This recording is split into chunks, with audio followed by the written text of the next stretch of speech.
Capítulo 12. El rey de Israel.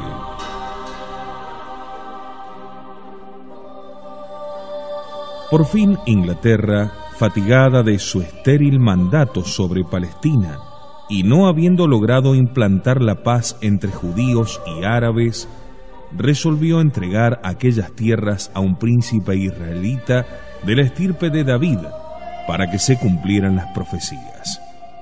Y aprovechó la circunstancia de que en Apadnia, a orillas del Mar Negro, en tierras compradas a Satania, habíase fundado una nueva dinastía, y también que un pequeño príncipe de nombre bíblico, diciéndose descendiente de David, se hacía llamar rey de Israel y se aprestaba a conquistar la tierra prometida. ¿No era buena ocasión de abandonarle aquella tierra milenaria y dejar lo que se entendiera con los musulmanes, que eran los seculares enemigos de la raza hebrea? Ocupaba el trono de Inglaterra después de la guerra civil aquel niño nacido en Tel Aviv, de madre judía y perteneciente por su padre a la rama de los duques de Kensington. El Parlamento inglés creyó hacer buen negocio, renunciando al mandato de la Palestina, y entregó a Sir Odán la ciudad de Jerusalén. Pero Sir Odán, por misteriosas razones, no sentó allí sus reales, sino en Damasco, la más moderna edificación del lugar y no tan allegada al corazón de los cristianos. Los judíos lo proclamaron su rey, ebrios de orgullo mesiánico, y los árabes no osaron resistir al extraño conquistador que en una sola noche cruzó el mar Caspio y cubrió las colinas de Judea con las alas grises de 10.000 aviones.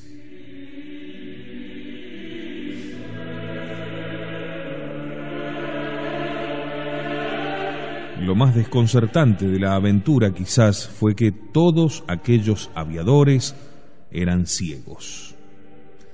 Aquellos soldados singulares se orientaban nada más que por el oído, según la disciplina de Nabot Dan, el abuelo de Ciro, que aplicó en su ejército el invento modernísimo de sus sabios, que habían logrado comunicar los fenómenos externos directamente a los centros nerviosos del cerebro, prescindiendo en absoluto de los órganos exteriores. Aparatos eléctricos sutilísimos recogían en el exterior no solamente los sonidos, sino también los colores y hasta las emanaciones que impresionan el tacto, el olfato y el gusto, y los transmitían directamente a los nervios. Los ciegos veían y oían los sordos, y personas privadas del tacto, del olfato o del gusto percibían sensaciones que les llegaban por otros conductos que sus sentidos muertos. Nabot Dan había previsto que siempre sería más fácil fanatizar a seres mutilados para quienes los esplendores del mundo exterior no llegan sino a través de inertes mecanismos que a hombres o mujeres normales. Los ciegos de nacimiento serían los más feroces soldados si pudieran dirigir sus golpes o sus tiros. Eran además capaces de viajar lo mismo de día que de noche y de combatir con el sol en la cara que ciega a los videntes. Los sabios de Apadnia inventaron aparatos que descubrían y localizaban a larga distancia un avión, una batería o un buque y los señalaban con total precisión, golpeando en cuerdas metálicas que arrojaban diversos sonidos. El oído largamente adiestrado distinguía cada una de sus infinitas combinaciones, como se distingue un la sostenido de un la natural. Y el aviador ciego sabía instantáneamente qué movimiento debía ejecutar con sus pies o sus manos para apuntar sus velocísimas ametralladoras que disparaban ondas de gran alcance y de tremenda eficacia. Pero para tal oficio era necesario ser ciego de nacimiento o desde muy niño y poseer un oído musical sumamente sensible. A fin de lograrlo, primero Nabot Dan mandó que de cada 3 niños varones o mujeres que nacían en Apadnia, a uno se le reventaran los ojos. La infeliz criatura empezaba desde su primera edad el terrible aprendizaje, solo que en muchos casos descubríase que aquel desventurado nunca distinguiría con exactitud las complicadísimas notas porque le faltaba un buen oído. Entonces se le sacrificaba por inútil, destinándolo a los laboratorios donde los sabios de Apadnia estudiaban sobre seres humanos, problemas biológicos que en otras naciones horrorizaría estudiar aún en animales. Cuando Nabot Dan murió, su terrible escuadra de aviadores ciegos contaba con algunos centenares de soldados. 5 años más tarde, su nieto Siro Dan había logrado reunir 10.000 que se distinguían por su larga cabellera. Apadnia, con sus 30.000 kilómetros de superficie y su 1.000.000 de habitantes, dueña ahora de la Palestina, iba creciendo como el cuernito del profeta Daniel.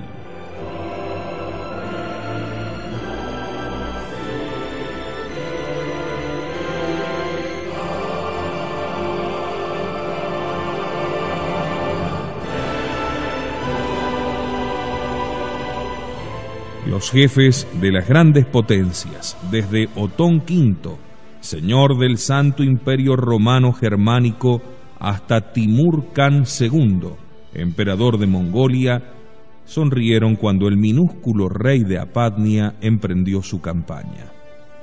¿Qué podían temer acerca de aquellos 10.000 aviadores ciegos, peinados como mujeres, ellos que movilizaban 20 millones de soldados con 1 millón de ametralladoras?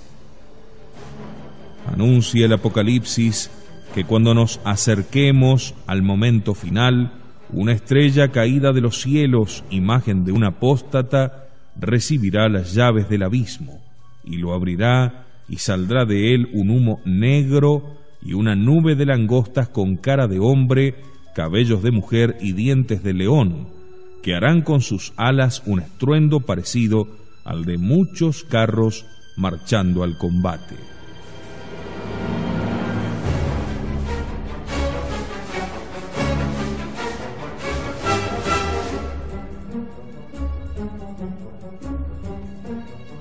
Precisamente así, como una nube de langostas, los 10.000 aviones de Siro Dan cruzaron en un solo vuelo el desierto de Siria, la fértil Mesopotamia, el norte de Persia y hasta el mar Caspio, y fueron a posarse en las mesetas del Turquestán, casi en los confines del imperio mongólico, reabasteciéndose allí y apoderándose de Samarcanda, la antigua ciudad de Tamerlán.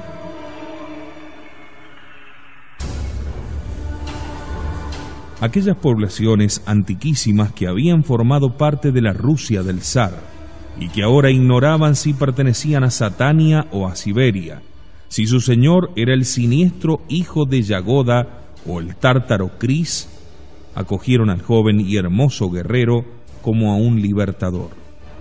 Los que tuvieron la dicha de verlo enloquecidos y subyugados lo adoraron, y los caminos se llenaron de mozos que ansiaban enrolarse en sus ejércitos. En una sola campaña, Siro Dan agrandó 20 veces sus dominios y reunió 500.000 infantes en los alrededores de Samarcanda. Desde los tiempos de Tamerlán el mundo no había visto ejemplo de semejante fortuna militar. Los soberanos, que antes sonreían, empezaron a inquietarse y fundaron sus esperanzas en que el tártaro Cris, Khan de Siberia, o Timur, emperador de Mongolia, que desde Tokio dominaba la mitad del Asia, se le cruzarían en el camino y lo destruirían.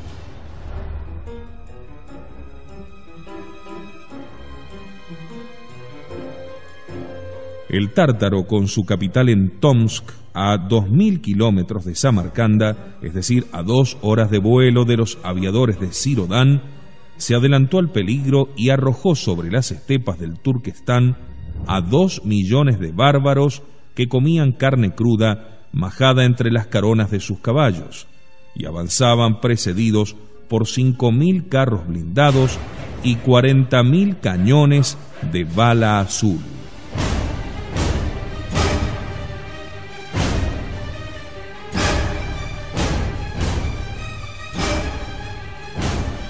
Ciro-Dan comprendió entonces su inferioridad. No esperó a Cris en Samarcanda y se alejó de sus nuevos dominios, donde en una sola noche 50 millones de habitantes se habían marcado en el brazo la cifra 666.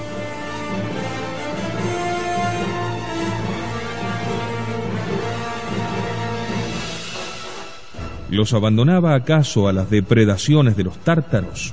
Claro que no. Todos recibieron orden de seguirle con sus mujeres, sus hijos y sus rebaños.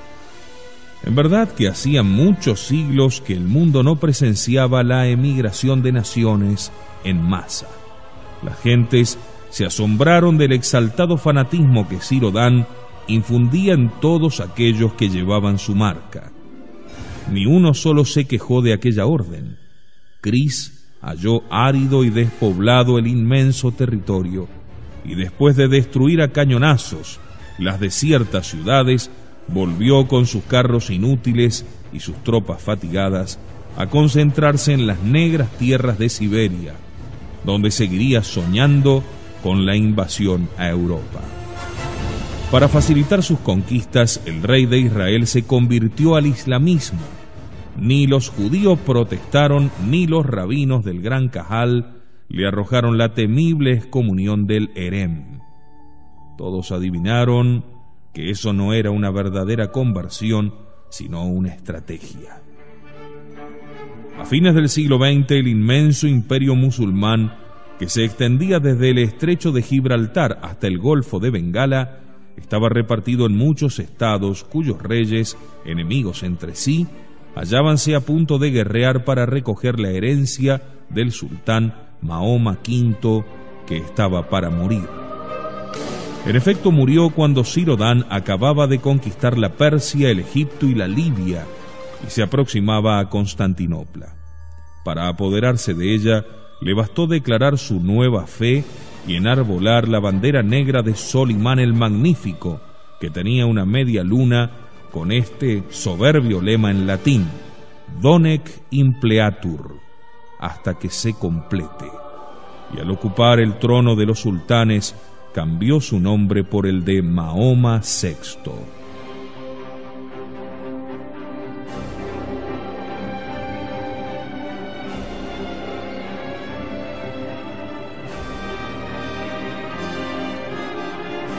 Europa entonces comprendió que el minúsculo príncipe de Apadnia, en 5 o 6 años, se había transformado en el mayor de sus enemigos, y que si llegaba a aliarse con el bárbaro Cris, podrían entre ambos aplastar el continente europeo como una avellana bajo el taco de la bota de un mujik. La televisión y la radio habían difundido la imagen y los discursos de aquel misterioso conquistador, pero nadie conocía su verdadera historia. Cuando el libro del Apocalipsis anuncia al Anticristo, da su nombre mediante un enigma que ha torturado durante muchísimos siglos el ingenio de los intérpretes. Quien tiene inteligencia calcula el número de la bestia, porque es número de hombre y el número de ella es 666.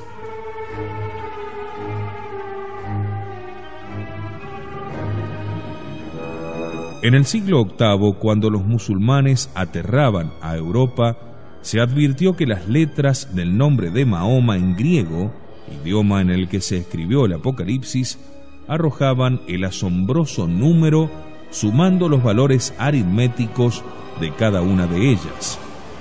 Otros intérpretes dijeron que significaba el Rey de Israel, escrito en hebreo, con 10 letras cuyos valores sumados dan la misteriosa cifra 666.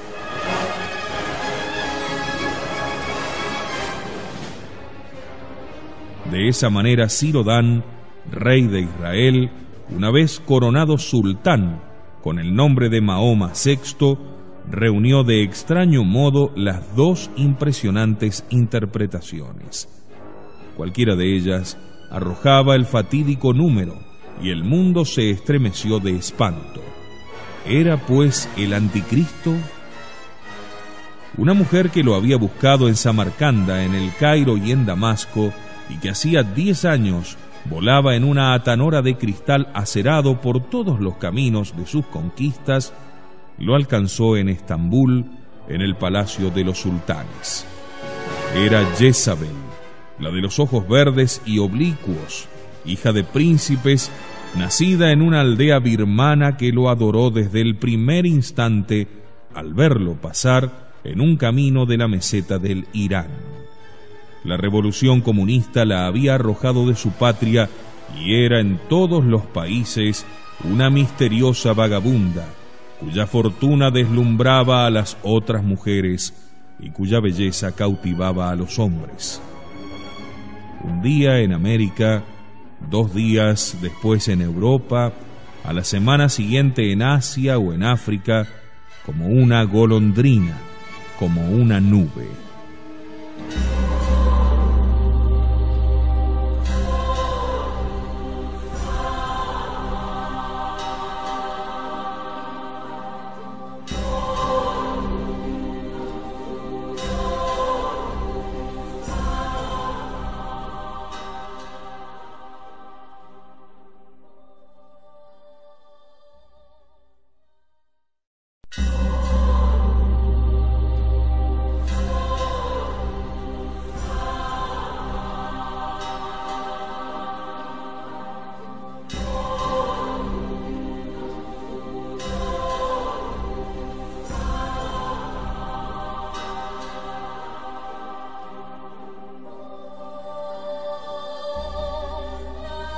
La revolución comunista había arrojado a Jezabel de su patria, y era en todos los países una misteriosa vagabunda cuya fortuna deslumbraba a las otras mujeres y cuya belleza cautivaba a los hombres. Un día en América, 2 días después en Europa, a la semana siguiente en Asia o en África, como una golondrina, como una nube. En cada país tenía un palacio, un nombre distinto y una leyenda inventada por sus amigos o sus enemigos. En todas partes buscaba el olvido y la paz para su corazón, envenenado por el amor de aquel a quien nunca más pudo volver a ver. De tiempo en tiempo desaparecía de las ciudades donde vivía, y era que había emprendido un nuevo viaje para encontrar al que amaba su alma, a quien solo veía en efigie por la televisión y por quien habría desafiado aún al mismo Dios. Dichosa de ella si algún otro amor curaba su llaga. Sabios de Damasco la iniciaron en la cábala y merced a sus secretos infernales y al dinero que gastaba sin medida, logró por fin dar con su verdadero rey. Ya hacía tiempo que Jezabel llevaba en la frente la señal de Ciro-Dan y constantemente un pequeño instrumento de oro para marcar a los que por amor a ella consentían en aparecer esclavos de él. De ese modo, en todas partes fue haciéndole adeptos. Ella fue la mujer vestida de blanco a quien los genízaros, el día de la coronación, le abrieron paso, creyendo que la marca que llevaba caldeándose sobre los carbones de su incensario fuese instrumento del ceremonial. Así entró y vio por segunda vez a aquel que le había hecho renegar de Dios.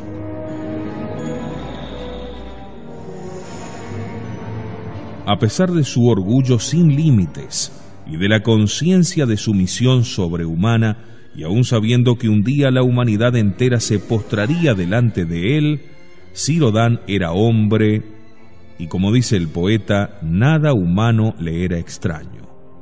Amó a Jezabel más que a ninguna de las otras mujeres, porque ella era en su comparación como el cedro del Líbano, junto a la hierba del prado, mas no la buscó sino para exasperar su pasión y adiestrarla en su servicio y extender su reinado en el mundo.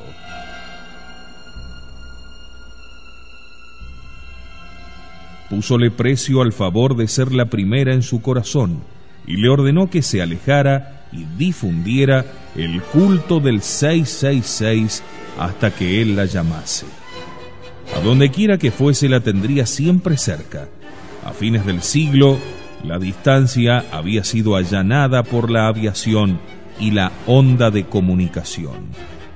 «Oh mi Jezabel», díjole Ciro-Dan, «tú que has visto con tus hermosos ojos tártaros, cuánta astucia y cuánta paciencia me cuesta conseguir una hostia consagrada para mis sacrificios. El sacrilegio aterra hasta los incrédulos. Solamente aquella pordiosera de San Pedro ha sido capaz de traerme una. Tengo muchos adeptos, pero pocos sacerdotes dispuestos a venderme a su Cristo. Los apóstatas españoles, a quienes mi abuelo marcó con mi señal, se han ido muriendo. No tuve ni un solo obispo que pudiera consagrar válidamente a otros sacerdotes. Yo te proporcionaré muchos más», prometióle ella besándole las manos. «Necesito una orden religiosa», le dijo él. «De allí sacaré todo, sacerdotes y aún obispos». Las órdenes religiosas eran perseguidas en casi todos los países. Las que habían resistido la prueba vivían y se santificaban en el misterio. Resultaba en extremo difícil descubrir y atraer a esos cristianos de las nuevas catacumbas dispuestos al martirio y no a la apostasía. Jezabel penetró en todos los centros, se ligó con los personajes más famosos y obtuvo secretos militares. Nadie logró de ella un favor. En algunos países la creyeron espía de una gran potencia asiática, Mongolia, Siberia, tal vez Arabia o la misma Apadnia. A tiempos desaparecía. ¿A dónde iba? ¿Quién podría seguir el rumbo de su avión, viruta de cristal acerado, invisible entre las nubes? ¿Cuál de sus amadores podía jactarse de conocer sus pensamientos o su vida?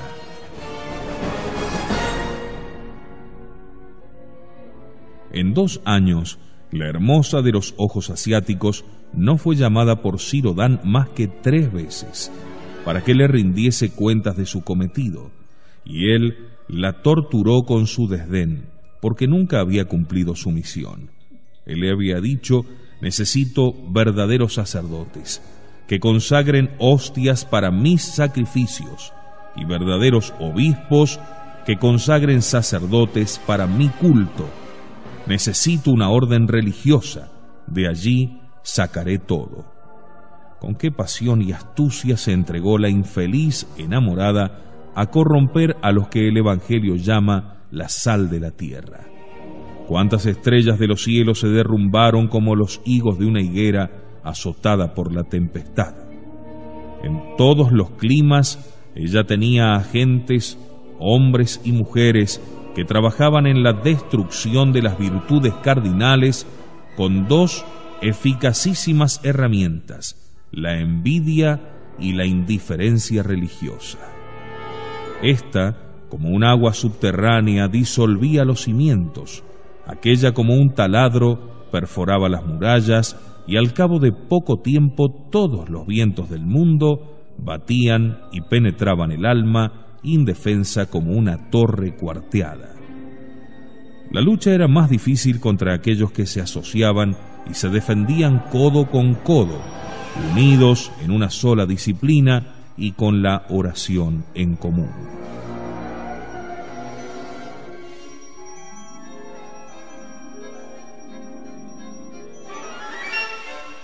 En tanto, Ciro-Dan suspiraba por conquistar una orden religiosa. «De allí sacaré todo», decía. Y Jezabel, para servirlo, fomentó la difusión de los templarios e intrigó en Roma de 1000 maneras para que el Papa aprobara su constitución. Un día recibió de sus espías en el Vaticano la noticia de que el pastor Angélico se disponía a censurar la orden de los templarios por el espíritu masónico de su constitución, e iba en cambio a aprobar la de los ensacados, limosneros que hacían de la obediencia al Papa su regla esencial. Tomó su velocísimo avión con la esperanza de atajar aquellas medidas, pero llegó tarde. El Papa acababa de firmar ambos decretos, pero recibió esta mala noticia con otra que la llenó de regocijo y que el Vaticano quiso mantener por algún tiempo en secreto. El Papa había muerto. Convenía el secreto, para que influencias profanas no intentasen perturbar la libertad de la nueva elección. El cardenal Caferata, el camarlengo, en quien recaía la autoridad durante la sede vacante, dispuso reducir a 3 los 9 días que el ceremonial prescribe para los funerales de los papas. Con esto se tardaría menos en iniciar el cónclave que habría de elegir al sucesor.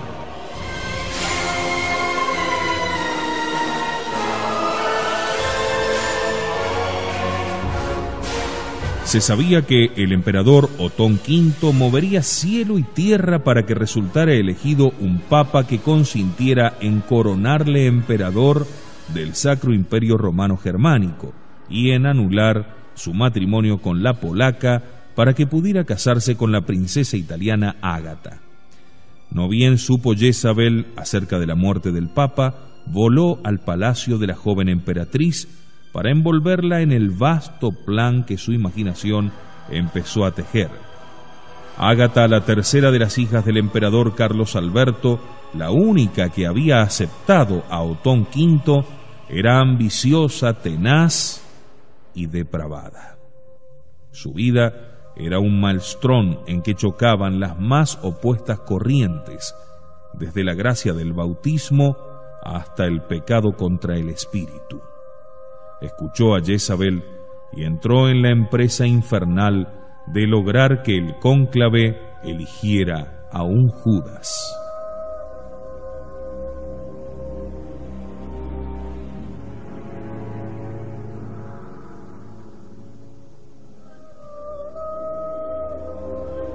Jezabel tenía un privilegio de que ni los ministros, ni el gran rabino, ni los generales del imperio gozaron jamás. Era el de penetrar en las habitaciones del sultán sin hacer antesalas. El día de su llegada a Estambul, Sirodán escuchaba a un sabio de la Universidad de Bagdad, la más célebre de las universidades orientales, en que el estudio de la física intraatómica había alcanzado una incomparable perfección. Elifaz Ben Ghazul era universalmente conocido por sus obras de matemáticas y sus inventos relativos a la atracción de la Tierra. Decía haber hallado la manera de aislar y dirigir esta fuerza misteriosa en la forma que se aísla y dirige la electricidad, que en otros tiempos pareció a los hombres igualmente indócil y misteriosa. De una cajita que tenía en sus manos sacó un velo resplandeciente, tan sutil que parecía un tejido de luz y púrpura. Lo extendió. El velo quedó suspendido en el aire al igual que un humo y empezó a levantarse. El sabio miró receloso a Jezabel, que entraba turbada como la reina Esther, cuando sin ser llamada llegó al trono de Asuero. Sirodán le dijo unas palabras al oído y ella desapareció.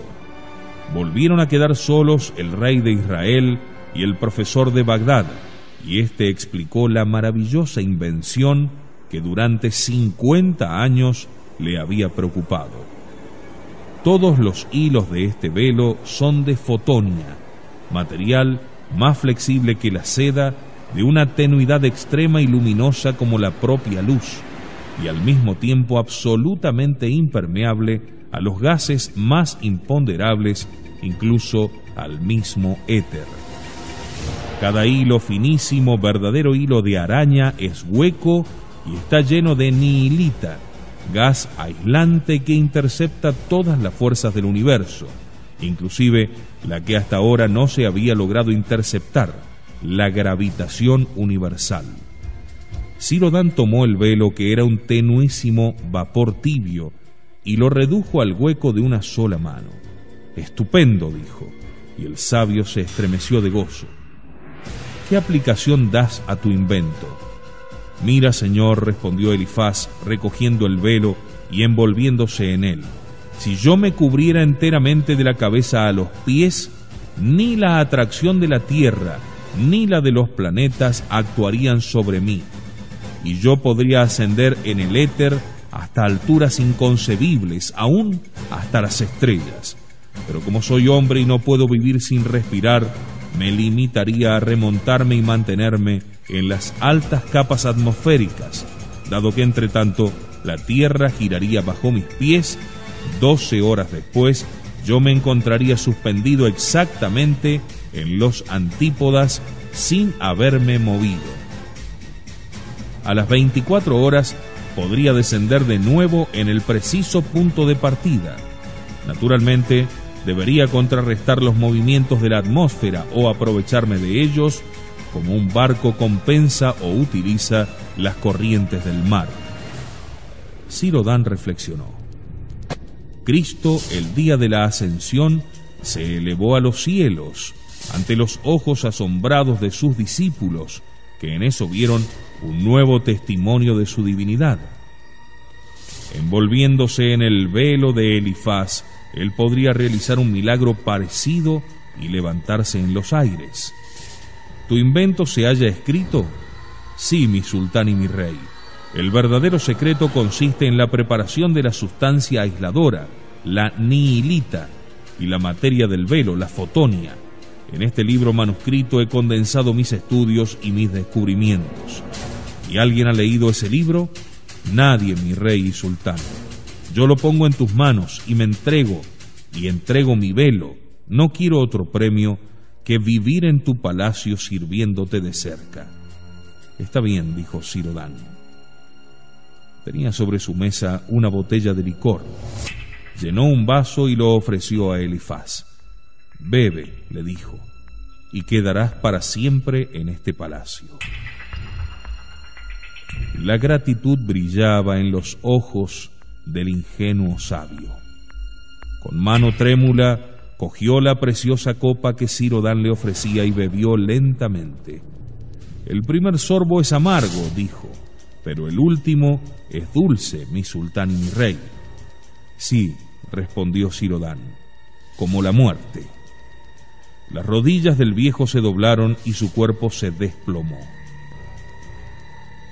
Mahoma VI, dueño ya del milagroso velo, no quería que nadie en el mundo conociera la superchería mediante la cual iba a remedar a Cristo. Guardó en la caja el velo y el libro y llamó a sus criados. No podrían asombrarse estos de retirar un cadáver, porque se hallaban acostumbrados a los envenenamientos de Ciro-Dan, muy semejante a lo que acontecía con Stalin o Yagoda en la Rusia soviética. Silenciosamente se llevaron el cuerpo y cambiaron la copa. Entonces volvió a entrar Jezabel. ¿Me traes alguna buena noticia, puesto que viniste sin que yo te llamara? El Papa ha muerto, respondió Jezabel excusándose. El Vaticano lo oculta para no dar tiempo a la intervención de las potencias en el cónclave. Dentro de unos pocos días se sabrá quién es el sucesor del pastor angélico. Ciro-Dan la escuchó con desdén, y ella quedó aterrada y exclamó arrodillándose: «Perdóname, ya no podía vivir sin verte». «Estas palabras valen más que las otras», respondió Ciro-Dan, acercándola así tiernamente. «¿Por qué te creías que me interesaba la vida o la muerte de ese viejo vestido de blanco? Todos los reyes de la tierra han vivido ansiosos por comprar su voluntad. Nunca lograron vencer y ahora quisieran que el sucesor no fuese como él». «Así es», dijo Ciro-Dan. «Esos pobres reyes creen que manejando al Papa manejarán al mundo. Ignoran que un día yo seré dueño del Papa y del mundo». «Tú, mi rey y mi Dios», exclamó Jezabel con amorosa inquietud. «Y cuando eso ocurra, ¿qué seré yo para ti?» El joven sultán prosiguió: eso está escrito en los libros santos de los cristianos. Léelos tú misma.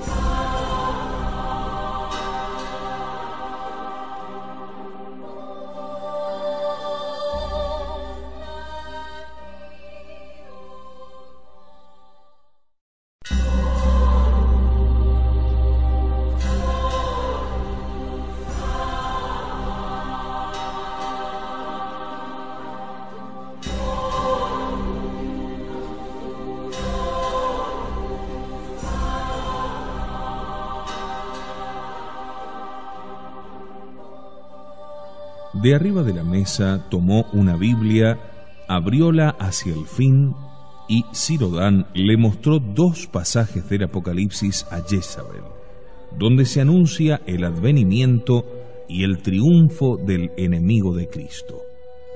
Y vi salir de la mar una bestia que tenía 7 cabezas y 10 cuernos, y sobre sus cuernos 10 coronas, y sobre sus cabezas nombres de blasfemias. Ahora cuenta mis reinos, indicó él. Y ella contó desde Apadnia en el Cáucaso hasta Egipto, en África y Turquía, en Europa y Asia, las 10 coronas que acababa de conquistar. ¿Y cuáles son las 7 cabezas con nombres de blasfemias?, interrogó Jezabel maravillada. Bueno, cuenta los sistemas filosóficos que han preparado mis caminos. Y ella contó: el paganismo, el judaísmo, el islamismo, el protestantismo, el naturalismo, el sindiosismo y finalmente el satanismo, la adoración del diablo. 7 inmensas blasfemias contra Dios y su Cristo. Ahora sigue leyendo ese mismo capítulo del Apocalipsis. Jezabel leyó: y le fue dada boca con que hablaba altanerías y blasfemias, y le fue dado poder para hacer aquello 42 meses. Y le fue dado que hiciese la guerra a los santos, y que los venciese. Y le fue dado poder sobre toda tribu y pueblo y lengua y nación. Y lo adoraron todos los moradores de la tierra, aquellos cuyos nombres no están escritos en el libro de la vida del Cordero. Escucha, le dijo él, acercando sus labios a la oreja de ella, como quien desea que ni siquiera el aire se entere de un secreto. Yo quiero que todos me adoren, hasta los que están escritos en el libro del Cordero. Con tal de lograr esa derrota del Cordero, no me importa la eternidad. Yo te ayudaré, mi sultán, dijo ella, pero es posible seducir a los elegidos. Si conquistas para mí una orden religiosa, eso lo conseguirás, porque seré dueño de los que hacen diariamente el milagro de la consagración, y seré dueño de un papa. Sigue leyendo y lo comprenderás. Y Jezabel siguió deletreando los insondables misterios de aquel libro anunciador de los últimos tiempos. Y vi otra bestia que subía de la tierra y que tenía 2 cuernos semejantes a los del Cordero, mas hablaba como el dragón. ¿Y este quién será?, preguntó ella. Los intérpretes han reconocido que la bestia que habla como el dragón y que se parece al Cordero será un papa. ¿Un antipapa entonces? Así dicen ellos, respondió sonriendo Cirodán. Un papa que anunciará mi reino como un profeta. ¿Y cuándo será eso? Conquístame una orden religiosa, que restaure para mí el templo de Jerusalén, y yo instalaré mi trono en el lugar santo, y seré adorado hasta por los que están escritos en el libro del Cordero. Y cuando eso ocurra, mi Dios, ¿qué será de mí?, se atrevió ella a articular, como quien pone una condición antes de comprometerse en una tarea. Él la atrajo sobre su pecho y la colmó de caricias. ¿Y tú quién eres para querer saber los secretos del rey? Nadie, Señor, pero te amo. ¿No has comprendido que yo también te amo? Pero cuando seas Señor de todo el mundo y te adoren los hombres y las mujeres, ¿no me desdeñarás? Esta es mi contestación, le dijo Sirodán. Mira. Se abrió la túnica que cubría su pecho varonil y con una lanceta de oro se produjo una incisión e hizo saltar la sangre. Desgarró un pañuelo de purísima batista y entregó a Jezabel el retazo con que restañó la sangre. Quiero, le dijo, que un sacerdote católico mezcle un día mi sangre con la sangre de Cristo. Y luego agregó: al hombre que haga eso, yo lo haré elegir papa, y tú entonces serás mi dueña, oh Jezabel, mi profetisa anunciada en el Apocalipsis de Juan.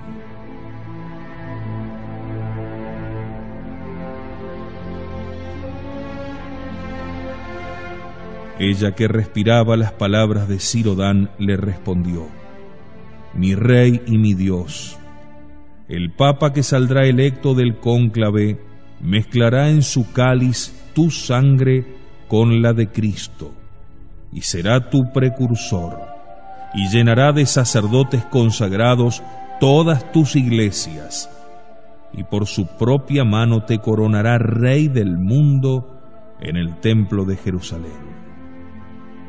Anda y haz como has dicho, le dijo él, besándola.